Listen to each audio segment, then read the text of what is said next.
Alright guys, and welcome back. Sorry I've been off for about a week. Let's have a little bit of real talk here. I've been having some pretty bad depression in the last little while, and I just haven't had it in me to start making another video. But you know what, I'm pushing through, I'm doing my best, and here we go. So today we are gonna do something a little bit different.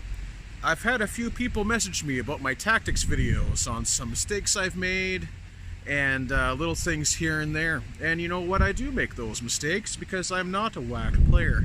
I don't play to win at all costs, and if I make a mistake in my tactics videos, you know what, call me out on it, let me know. And that way myself and any other people watching will also be informed of anything that might be mistaken. So I'm okay with that. Let me know my mistakes. I'm going to still keep doing them, but I'm going to call this new series of tactics videos Untactical Advice. This is where I can just talk about the units that I like, I can talk about the rules, and if I make a mistake in there, I make a mistake. If you guys are looking for videos where you really want some solid tactics on how to maybe win your game, there's some other channels out there that will do that probably much better than I. 6 Plus Stevo comes to mind. He's got some great ones, so go check his channel out if you haven't already. Now, with Untactical Advice, like I said, I'm just going to talk about the units that I like, some of the powers or abilities that they may have depending on what they are, but please do not take my word for law. I'm just a guy who loves orcs who is just going to talk about some units that I really like.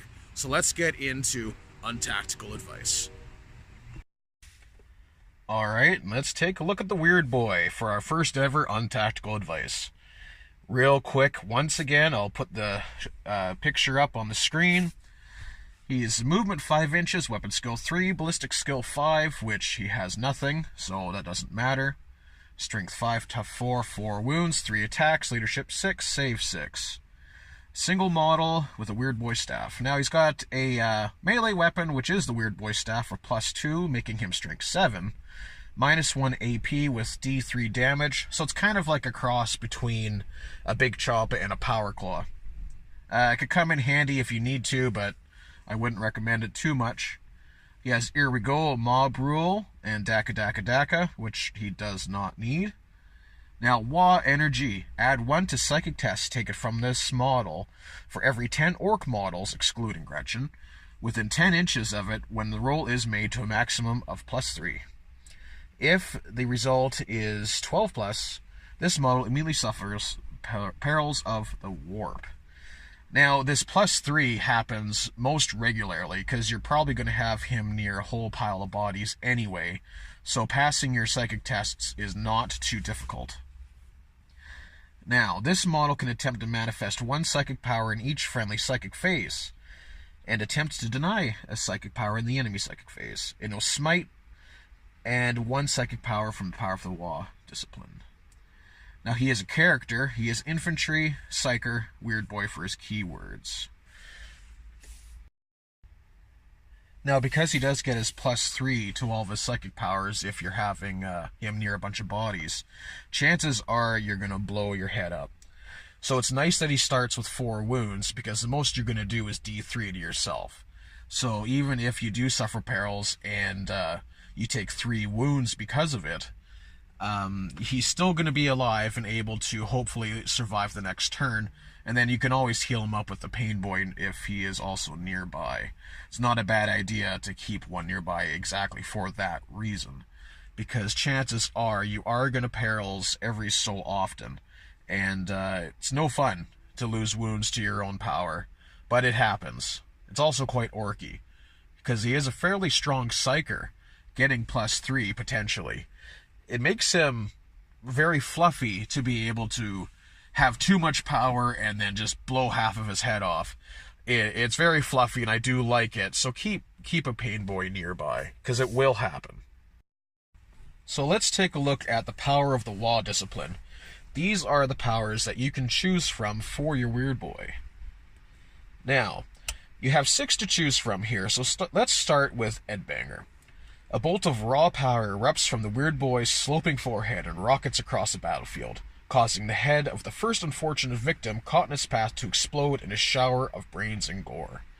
That sounds wonderful. So let's take a look at what that actually means for the game. Edbanger has a warp charge value of 8.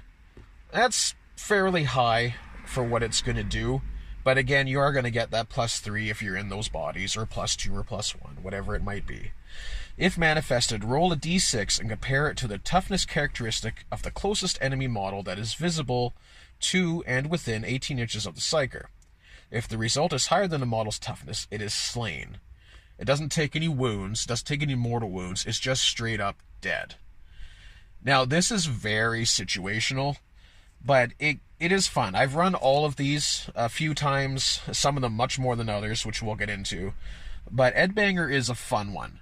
If you're just playing a fun game and you're coming up against a lot of, say, toughness 4, as in Marines or whatever, it is really nice to just see a Terminator just go away, just because you can.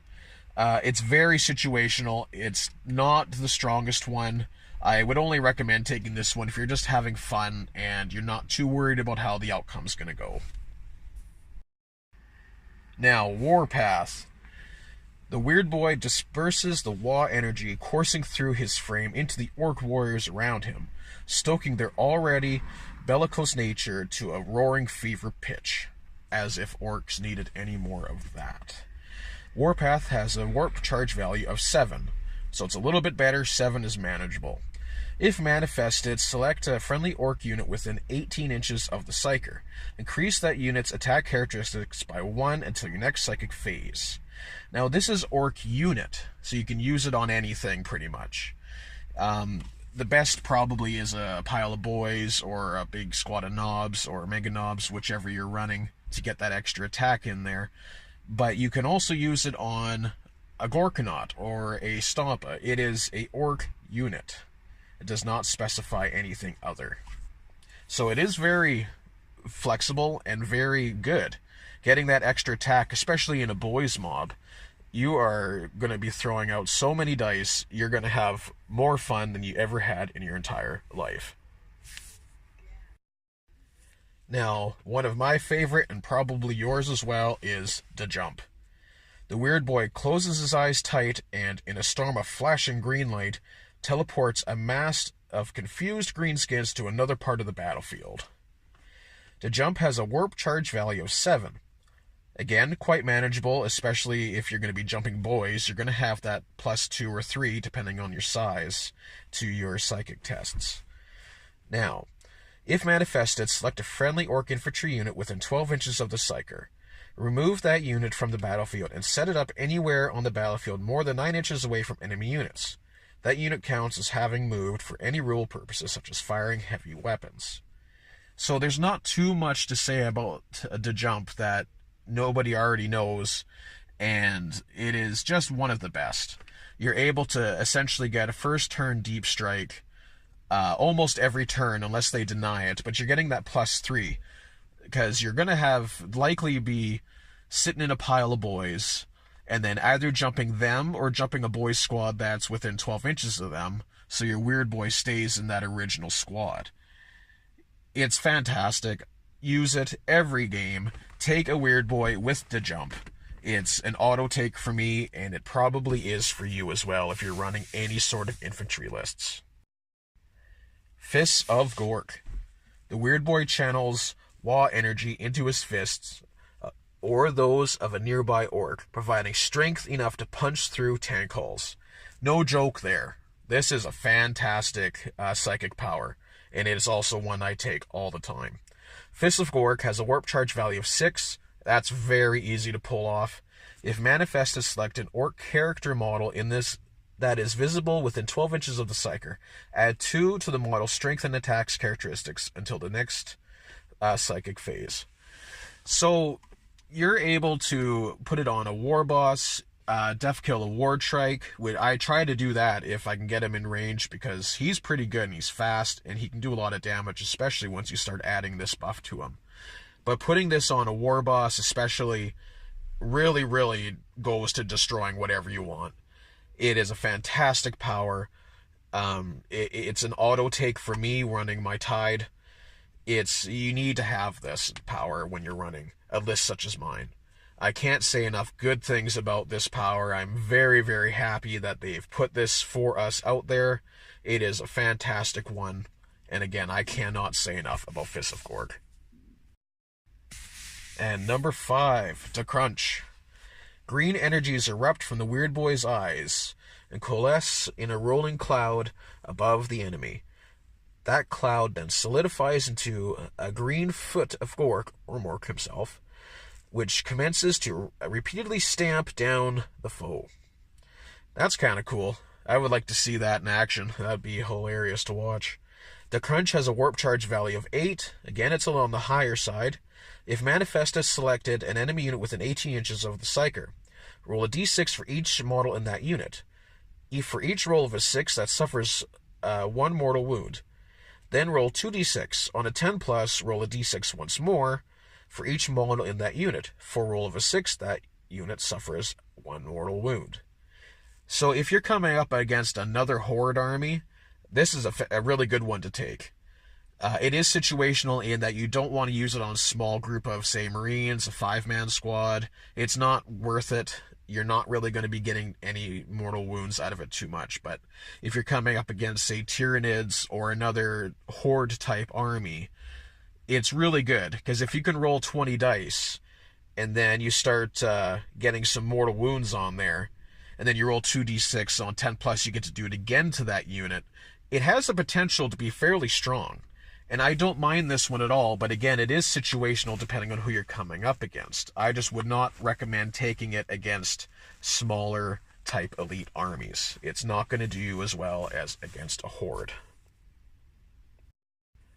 And number 6, Roar of Mork. The Weirdboy opens his gob impossibly wide and gives a vent of bellowing roar that reverberates through the enemy's minds. Coherent thought becomes nigh impossible, and the roar thunders on. Panic begins to spread. Roar of Mork has a warp charge value of 8. If manifested, subtract 1 from the leadership characteristic of the enemy units that while they are within 18 inches of the psyker until your next psychic phase. So this is where you'd want to use it against those possibly smaller unit armies. I don't use this one very much, if ever. I have tried it, not a fan, so I just pretend it's not there. I haven't found as much of a use for it as some of the other psychic powers. You might, and if you do, absolutely let me know how you run it, because I would like to try it again, but I just haven't figured out a way to make it work for me in the way I play. I would far prefer to take some other powers over top of that one any day of the week. So I would also recommend, if you're only going to take one Weirdboy, to spend the command point and make him a Warphead. This will give you a chance to take 2 powers. Now, I take a Warphead, and if I have the points for it, I'll also take a second Weirdboy.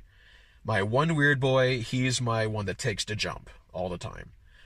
That's all he takes, and I'll put a picture up here. So my opponent knows exactly which one has the single power, and he's got to jump, and it looks like he's either trying to jump or he stepped in something gross.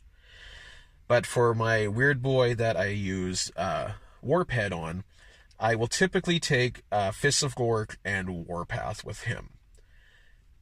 That combination can get you some pretty fun ways that you can destroy the enemy with. You can either buff your boy squad to get the extra attack and give Fists of Gorg to War Boss if he's nearby, or there's many different combinations you can do.